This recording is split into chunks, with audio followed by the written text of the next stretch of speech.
In 19,951,996, the government shut down over whether to slash spending on a wide range of programs, as House Speaker Newt Gingrich and the new congressional majority Republicans wanted, or hold close to the status quo, as President Bill Clinton wanted. In 2013, the government shut down over whether or not to repeal the Affordable Care Act. In 2018, the government has shut down over whether to extend temporary spending authority until mid-February, as the Republicans want, or to pass an identical bill extending that authority for 3 days, as the Democrats want. Seriously, Republicans claim the blame should go to Minority Leader Chuck Schumer and Senate Democrats, who defeated by filibuster a bill that would have funded the government through Feb.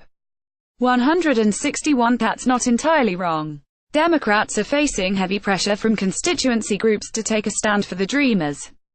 A delay until mid-February would cause some real harm to some of them. But the biggest issue among Democrats pushing for holding firm is about opportunity. If they don't act now, they will never act, and Republicans certainly want to protect the Dreamers unless they're forced to do so.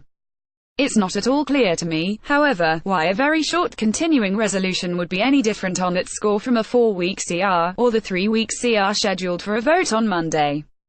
In other words, Democrats could have gone along with the Republican proposal and continued negotiating over immigration and other remaining issues with the government open, with little if any harm to their bargaining position.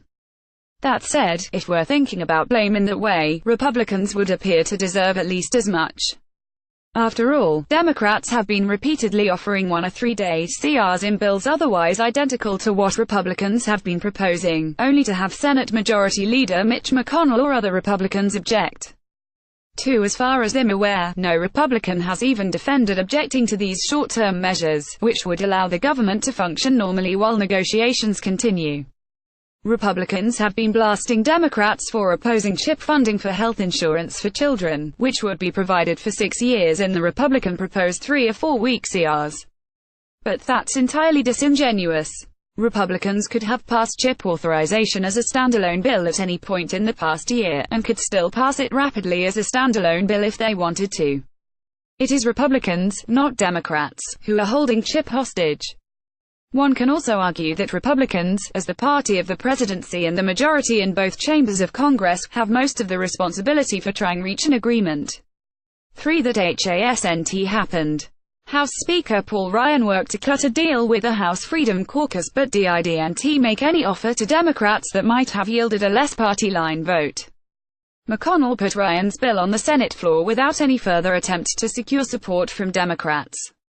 Indeed, one way to interpret what's happened is that congressional Republicans may have tried to manipulate a shutdown that they could blame on the Democrats.